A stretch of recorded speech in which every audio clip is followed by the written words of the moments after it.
નમસ્કાર દર્શક મિત્રો, હોટ ટોપિકમાં આપ સૌનું સ્વાગત છે. આપની સાથે હું છું શુભમ.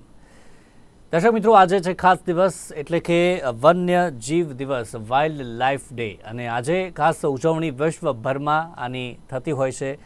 ત્યારે ખાસ કરીને આજે આપણે વાત કરીશું ગુજરાતી, કારણ કે પીએમ નરેન્દ્ર મોદી ગુજરાતમાં છે અને પ્રોજેક્ટ લાયન અંતર્ગત સતત બેઠકો અને એ પણ ચાલી રહ્યું છે. આજે આપણે વાત કરીશું વન્યજીવોનું સંરક્ષણ અને સાથે જ સંવર્ધન. એના માટે ખાસ સરકાર કેટલી પ્રયત્નશીલ છે અને વધુ આપણે ચર્ચા પર ફોકસ રહેશે આજે સિંહોની બાબતમાં ખાસ કરીને, કારણ કે પ્રોજેક્ટ લાયન 2020માં પીએમ નરેન્દ્ર મોદીએ જેની જાહેરાત કરી હતી અને ત્યારબાદ જે વસ્તી ગણતરી જે સિંહોની આપણે વાત કરીએ એ વખતે 2020ની તો 674 હતી. ત્યારે હવે આ વખતે ધીરે ધીરે જે દર વર્ષે 3% આપણે વધારો ગણીએ તો 2047 સુધીમાં આપણે જે સંખ્યા છે તે 2500 થવાનો અંદાજ છે. 2500થી 2600 સુધી સિંહોની સંખ્યા પહોંચવાનો અંદાજ એક પ્રકારે લગાવવામાં આવી રહ્યો છે અને સંવર્ધન માટે તમામ પગલાં પણ લેવામાં આવી રહ્યા છે. બીજી તરફ આપણે વાત કરીએ તો ખાસ ખર્ચો પણ ધૂમ કરવામાં આવતો હોય છે તેમના સંરક્ષણ માટે, સંવર્ધન માટે. પરંતુ બીજી તરફ આપણે વાત કરીએ તો સિંહોના મૃત્યુ મામલે પણ ચિંતાજનક સમાચાર આવ્યા છે કે જે દર વર્ષે આપણે વાત કરીએ તો સરેરાશ 100નો આંકડો છે કે જે સિંહો મૃત્યુ પામે છે. આ પણ એક ચિંતાજનક વિષય છે, કારણ કે રિઝોર્ટ અને જે ખનનનું જે વ્યાપ વધ્યો છે, એક તરફ ખર્ચો તો અન્ય બાબતમાં કરવામાં આવે છે સિંહો પાછળ, પરંતુ આ બાબતમાં જે વધારે પ્રમાણમાં સરકારની જે બેદરકારી જે જોવામાં આવી અને તેના કારણે સિંહોના મૃત્યુ પણ વધ્યા છે. દર વર્ષે 100નો આંકડો છે. આગળ જતાં આપણે હમણાં આ એક્ઝેક્ટ આંકડા પણ જોઈશું.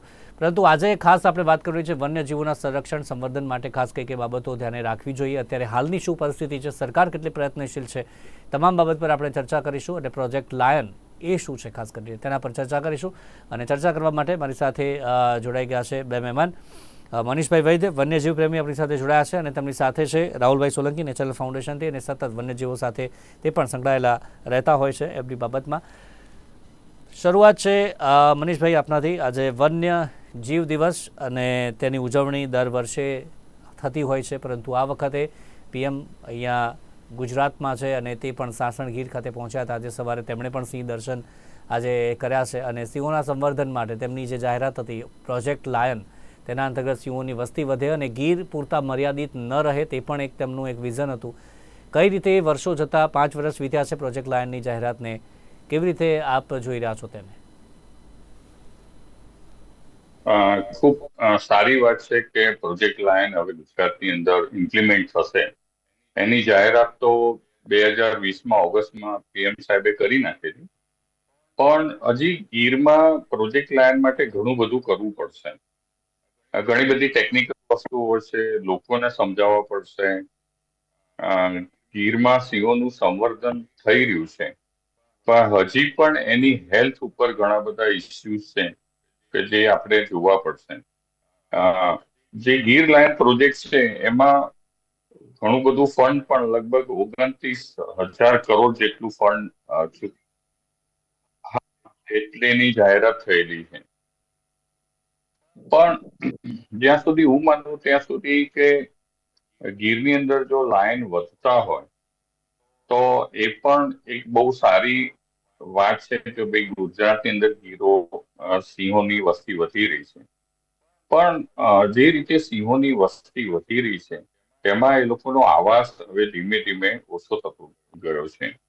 હું તમને વાત કરું, ઘણી વાર કહું છું કે જે ગીરની કેપેસિટી છે ગીર અભયારણ્યની, એ ફક્ત 300 જેટલા સિંહનો જ છે. 275 થી 300 સિંહોની, કારણ કે આ એક ટેરિટોરિયલ એનિમલ છે. તો શું આજના સમયમાં ત્યાં આગળ લેન્ડની આટલી બધી ક્રાઇસિસ છે, ત્યાં આગળ નવું હેબિટાટ ઊભું થઈ શકે એમ છે? આ બહુ મહત્વનો મુદ્દો છે. અને જ્યારે લાયન વધી રહ્યા છે, જ્યાં સિંહો વધી રહ્યા છે, ત્યારે એ લોકો જે ગીર અભયારણ્યની ટેરિટરીને છોડીને અત્યારે આમ જોવા જઈએ તો 30,000 સ્ક્વેર કિલોમીટરની અંદર સિંહો સ્પ્રેડ થઈ ગયા છે. તો એવી જમીન આપણે ક્યાંથી લઈશું જે એની માટે પ્રોટેક્ટ કરતી હોય? કારણ કે એમનો આવાસ સુરક્ષિત આપવો હશે. જો આપણે નહીં આપી શકીએ તો માણસ અને સિંહોના સંઘર્ષ ચોક્કસ વધશે. એટલે આ બહુ મહત્વનો અને બહુ ચિંતાનો એક વિષય છે.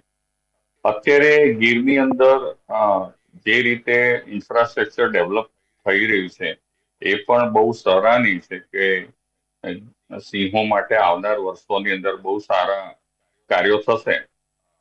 અને જે મેં વાત કરી કે સિંહોનું જો તમે આમ ક્ષેત્રફળ અત્યારે જે રીતે સ્પ્રેડ થયેલા છે એમાં જોવા જઈએ તો 53 તાલુકા અને 9 જિલ્લાની અંદર એ આખા સ્પ્રેડ થઈ ગયા છે. તો અહીંયા આ બાજુ ચોટીલાથી માંડીને ત્યાં દીવ છે, પોરબંદર છે અને એવા વિસ્તારોની અંદર સિંહોને જવું પડ્યું છે, કારણ કે એની વસ્તી વધી રહી છે અને જે ગીચતા પડી છે એટલા માટે એને સ્પ્રેડ થવું પડે છે. તો એક બહુ મોટો ચિંતાનો વિષય છે કે શું આપણે આપણી અસ્મિતા છે જેના નામથી આપણે ગૌરવ અનુભવીએ છીએ તો એને એટલું એનો પાસ આપી શકીશું કે પછી માણસના જે વસ્તી છે એની અંદર છોડી દઈશું. આનો ઉકેલ જરૂરી છે.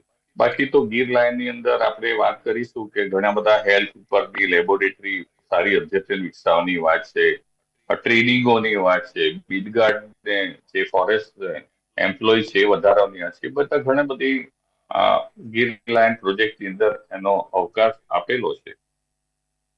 પણ સૌથી વધારે જે ચિંતાનો વિષય છે ગીરના સિંહો વધી રહ્યા છે.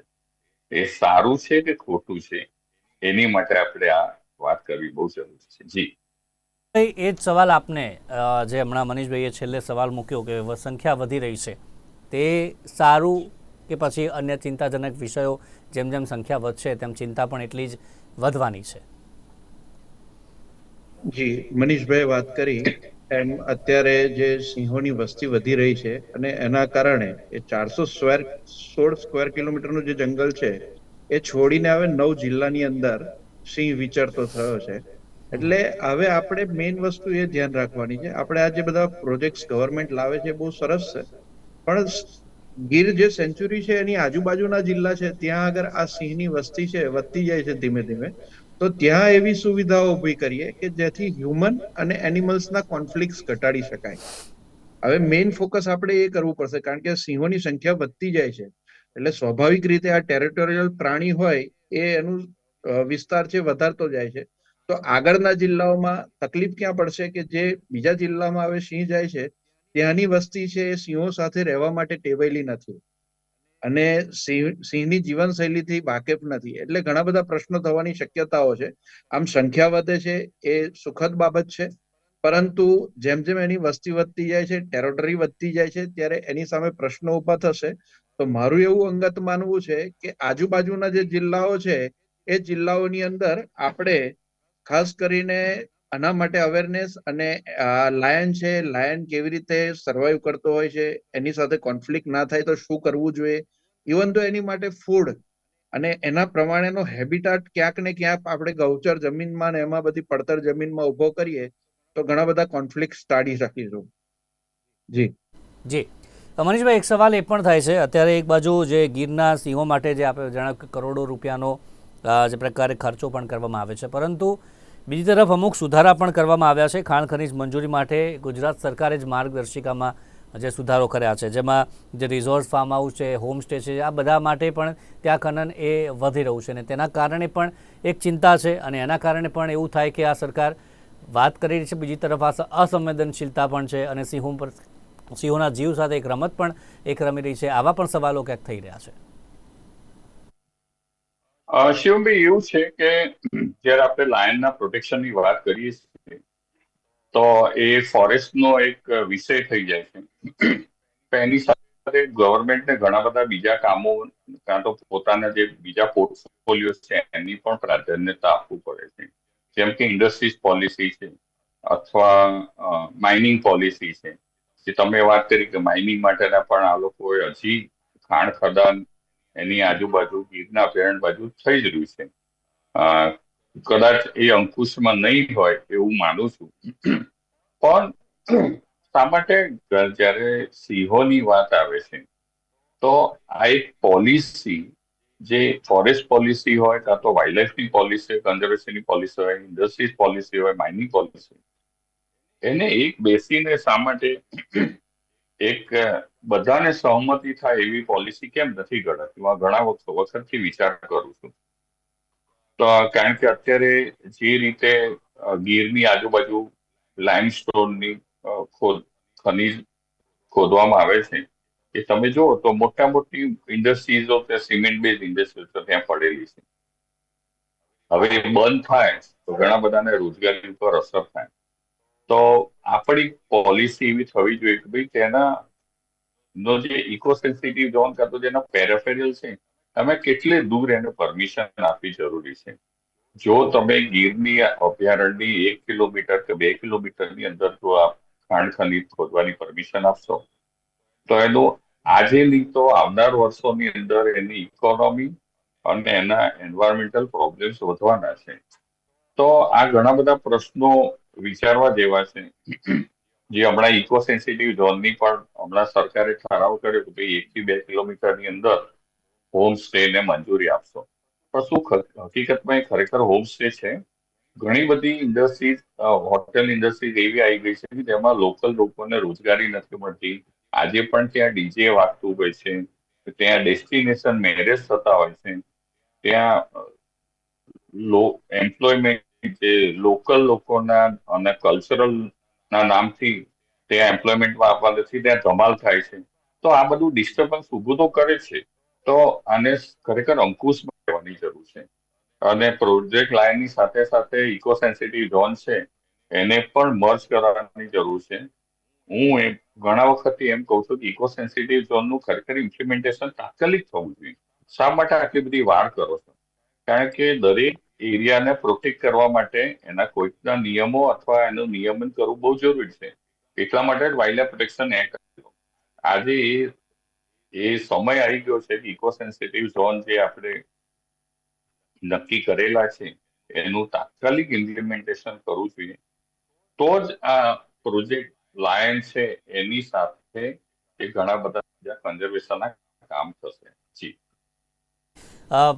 રાહુલભાઈ, અન્ય બાબતો પર પણ વાત કરીએ. સિંહ સિવાય આપણે વાત કરીએ પ્રજાતિઓ. અત્યારે એક વાત કરીએ, ટોટલ 70,000થી વધુ એવી પ્રજાતિઓ છે કે જે લુપ્ત થવાને આરે છે કે કોઈ લુપ્ત પણ થઈ ગઈ છે. તેના માટે વિશ્વની આપણે વાત કરી રહ્યા છે, આખા ભારતની નહીં પરંતુ વિશ્વની. તો તેની સાથે આપણે વાત કરીએ તો એક ઇકોસિસ્ટમને પણ નુકસાન થાય છે. જેમ જેમ આ પ્રજાતિઓ વધુને વધુ લુપ્ત થાય એમ ઇકોસિસ્ટમને કઈ રીતે અસર થાય છે? જી ચોક્કસ.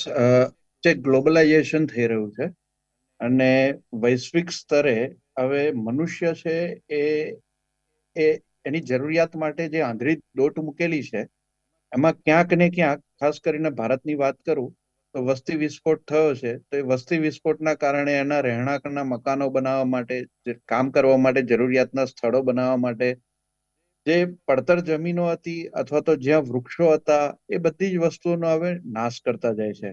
હવે જયારે આ નાશ કરીએ છીએ ત્યારે આપણને એ ખબર નથી કે આજે આખી ઇકોસિસ્ટમ કેવી રીતે ડેમેજ થાય છે. કે ધારો કે એક વૃક્ષ છેદન થાય છે તો એના પર ઘણા બધા જનાવરો છે એનો નિર્ભર થતો હોય છે, જેની અંદર પક્ષીઓ આવી જાય છે, પગે ચાલનારા પ્રાણીઓ પણ આવી જાય છે. એ સિવાય ઘણા બધા ઇન્સેક્ટ્સ છે કે જે લોકો એના પર જીવન નિર્ભર થતું હોય છે. એક વૃક્ષ આપણે સામાન્યતા કાપી નાખીએ છીએ, પણ એની પાછળ કેટલા જનાવર સંકળાયેલા છે ને એમની જીવન ચક્ર છે આપણે ક્યારેય જોતા નથી. આ રીતે ઘણી બધી જગ્યાએ બધું ડેમેજ થતું હોય છે. ખાસ કરીને નાના નાના છોડ છે પડતર જમીનોની અંદર, તો એ છોડનું મહત્વ શું છે, એના પર નિભાવ કરનારા જનાવરો કેટલા છે, તો એના વિશેની આપણે માહિતી પ્રાપ્ત કરતા નથી. ઘણી બધી વસ્તુ એવી છે. કરોડિયાની પ્રજાતિઓની વાત કરીએ તો કરોડોમાં કરોડિયા છે. ઇન્સેક્ટ્સ વર્લ્ડ એવું છે કે જેમાં આપણે હજુ ઘણું બધું રિસર્ચ કરી શક્યા જ નથી. અત્યારે માત્ર ને માત્ર 340 જેટલા કરોડિયા છે એની પ્રજાતિઓને આપણે આઈડેન્ટિફાઈ કરી શક્યા છે. તો આ કરોડિયા પણ આપણે જોતા નથી. તો આ બધું જ આપણી જીવન ચક્રની અંદર વણાયેલું છે.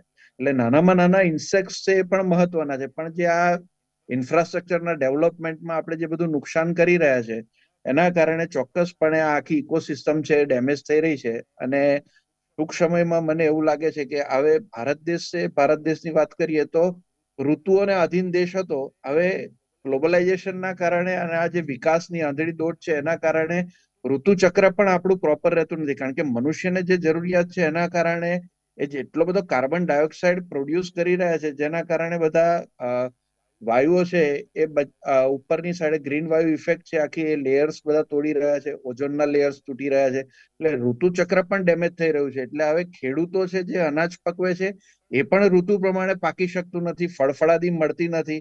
ઇવન તો એનિમલ્સમાં પણ એના કારણે ઘણા બધા ક્રાઇસિસ ઉભા થઈ રહ્યા છે, મેટિંગ બિહેવિયર્સ બદલાઈ રહ્યા છે, એ લોકોનો સ્વભાવ પણ ઘણો બધો બદલાતો જાય છે. તો આ બધું ક્યાંક ને ક્યાંક મનુષ્યએ પોતાના મોજશોખ માટે કાં તો પોતાની જરૂરિયાત માટે જે બધી વસ્તુઓ ઊભી કરી છે એના કારણે આખી આ સિસ્ટમ ડેમેજ થઈ રહી છે.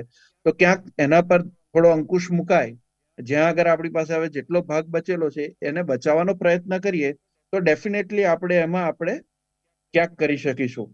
જી એ જ વાત આપની સાથે, અને સાથે જ પર્યાવરણનું તો રક્ષણ કરે જ છે વન્યજીવોની આપણે વાત કરીએ તો, પરંતુ તેની સાથે જે માનવ સુખાકારી અને સાથે જ અર્થતંત્ર, આને પણ ટકાવી રાખવા માટે વન્યજીવો જરૂરી છે. એ કઈ રીતે? બહુ મહત્વની વસ્તુ છે કે જો તમે માનવ કેન્દ્રિત અભિગમ અપનાવશો તો જ રિઝલ્ટ મળશે, એવું સર્વે લોકો ઈચ્છતા હોય છે. કારણ કે જેટલા વન્યજીવો છે એને અત્યારે એટલા માટે ટુરિઝમમાં, જેટલા વન્યજીવોના આવાસ છે એમાં ટુરિઝમ થઈ રહ્યું છે. એક અભ્યાસ એવો થયેલો કે ભલે ટાઈગર આપણા દેશની અંદર 3500 જેટલા રેન્ડમલી હશે, પણ એ આશરે લગભગ 1.5 થી 2 લાખ લોકોના ઘર ચલાવે છે. આજે પણ જો તમે ગીરમાં વાત કરો તો ગીરની અંદર સિંહોના લીધે ઘણા બધા જે ગાઈડ છે, જીપ્સી ડ્રાઈવર છે, ફોરેસ્ટ ડિપાર્ટમેન્ટ છે, ટ્રાવેલ એજન્ટ છે, આ બધાનો જો તમે એક સરવાળો કરો તો મોટી સંખ્યાની અંદર એ રોજગારી ઊભી કરે છે. પણ એની સાથે સાથે વન્યજીવોના પોતાના જે રાઇટ્સ છે અને એ પણ આપણે એમને આપવા જોઈએ. હું ઘણીવાર એ મારું એક્સપ્રેશન આપું છું કે તમે જે ટુરિઝમ ચલાવો છો એમાં રોજની 90 જીપ્સીઓ ત્યાં આગળ જાય છે. સવારે 6 વાગ્યાનો એક ટાઈમ છે, 9:30નો છે અને 3 વાગ્યાનો. તો 30 જીપ્સીઓ કરીને 90 જીપ્સીઓ ત્યાં જઈ રહી છે. તો શું એનાથી થોડું ખલેલ નહીં પહોંચતું હોય? કારણ કે સિંહ છે એ આખા દિવસ દરમિયાન આરામ કરતો હોય છે, તો એને આરામ કરવાનો સમયમાં જયારે આપણે એમને ખલેલ પહોંચાડીએ છીએ આપણી રોજગારી રળવા માટે કાં તો ઇકોનોમી રળવા, તો આ એક એ વાત એને અન્યાય પૂરતી છે. પ્રોજેક્ટ ટાઈગરની અંદર, પ્રોજેક્ટ લાઇનની અંદર આપણે બધી વાતોનું ધ્યાન રાખવું પડે. આ ફક્ત પૈસા અલોકેટ કરવાથી નથી થતું. જ્યારે સ્પીસીસનું સંવર્ધન, તો એમાં સ્થાનિક લોકોની ભાગીદારી એ બહુ જ જરૂરી છે. એમની ઈચ્છા શક્તિ પણ હોવી જોઈએ. વન વિભાગે પોતે હજી મજબૂત પોતાની નીતિ અને કાયદાઓ બીજા બનાવવા પડશે. જે રીતે ઇલીગલ ટુરિઝમ થાય છે, ઇલીગલ માઇનિંગ ત્યાં આગળ થાય છે, તો એની માટેના હજી કડક નિયમો ફરીથી કરવા પડશે. એટલે મેનેજમેન્ટ વધારવાની બહુ જરૂર છે. જો આ બધું જ મેનેજમેન્ટ હશે, લોકભાગીદારી હશે, તો જ સિંહો હજી વધારે સારી રીતે રહી શકશે, એ હું પોતે માનું છું. જી, તો વન્યજીવોની અન્ય વાત કરીએ રાહુલભાઈ, ગુજરાતમાં અને ભારતમાં આ બંને આપણે વાત કરીએ તો કયા વન્ય પ્રાણીઓ છે કે જે અત્યારે હાલ પોતાનું અસ્તિત્વ ટકાવી રાખવા માટે ક્યાંક ક્યાંક જજુબી રહ્યા છે, કે જેની સંખ્યા સતત ઓછી થઈ રહી છે ને તેના પર પણ સરકારે ખાસ ફોકસ કરવું જોઈએ? ઘણા બધા પ્રાણીઓ એવા છે કે જે લુપ્ત થવા જઈ રહ્યા છે. સામાન્ય વાત કરું તો સિંહ અને ટાઈગર વાઘની વાત કરીએ તો એ તો એની માટે કામ થઈ રહ્યું છે, પણ જળ બિલાડીઓ કે જે આપણા એરિયામાં વધારે દેખાતી હતી, હવે જળ બિલાડીઓ છે એ પણ લુપ્ત થવા માંડી. કારણ કે ગામોના જે તળાવ છે એ તળાવની અંદર ફિશરીઝને કામ આપવાનું ચાલુ કર્યું, એટલે એ તળાવો ફિશરમેનને ભાડે આપે, તો એ બધા જનાવરોને ભગાડી મૂકે છે. આ તો મેં એક જનાવરની વાત કરી. એ સિવાય ઘણા બધા હરણની પ્રજાતિઓ છે એ પણ આપણા ત્યાં હતી, એને નુકસાન, કારણ કે જંગલ રહેવા દીધા જ નથી. અને જે આદિવાસી પ્રજાતિ હતી એ પ્રજાતિ છે એ ઘણું બધું એનું સંવર્ધન કરવામાં મદદરૂપ હતી, પરંતુ ઘણા બધા પ્રોટોકોલ એવા છે કે જેમ મનીષભાઈ વાત કરી કે લોકલ માણસોનો સહયોગ પ્રાપ્ત કરીશું તો જ આ બધા જનાવર બચાવી શકીશું અને આ જનાવરોનું સંવર્ધન કરી શકીશું અને આ સૃષ્ટિ છે એ એઝ ઇટ ઇઝ નિર્માણ થયેલું છે એ પ્રમાણે ચાલશે. પણ ક્યાંક ને ક્યાંક કડીઓ છે તૂટતી જાય છે, એના કારણે દિવસે દિવસે પરિસ્થિતિ બહુ ખરાબ થતી જાય છે.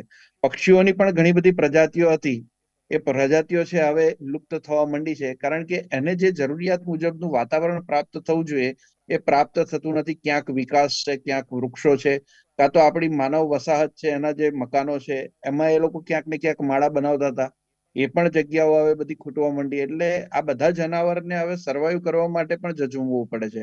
મનુષ્ય જે પ્રમાણે પરિસ્થિતિ છે આખી ઊભી કરે છે એ પ્રમાણે આ લોકોએ એની સાથે તાદાત્મ્ય કેળવી અને જીવન જીવવા માટે પ્રયત્ન કરે છે. પણ ક્યાંક ને ક્યાંક એનિમલ્સ છે એ નિષ્ફળ થતા જાય છે, ક્યાંક મનુષ્યને નુકસાન કરે છે, શિકારના અર્થે એને ઉપયોગ થાય છે. હમણાં પણ થોડા દિવસોમાં માઇગ્રેટિંગ બર્ડ્સ હતા, તો એને ઘણા બધા લોકો છે એ ખાવા માટે પણ એનું મારણ કરતા હોય છે. તો આવી બધી પ્રક્રિયાઓ થતી હોય છે, એના કારણે આ પ્રાણીઓ છે એ બધા લુપ્ત થતા જાય છે. તો એની માટે મેક્સિમમ કાયદાઓ છે મજબૂત કરવામાં આવે અને એની માટે મેન પાવર વધારીશું તો આપણે આ બધું બચાવી શકીશું.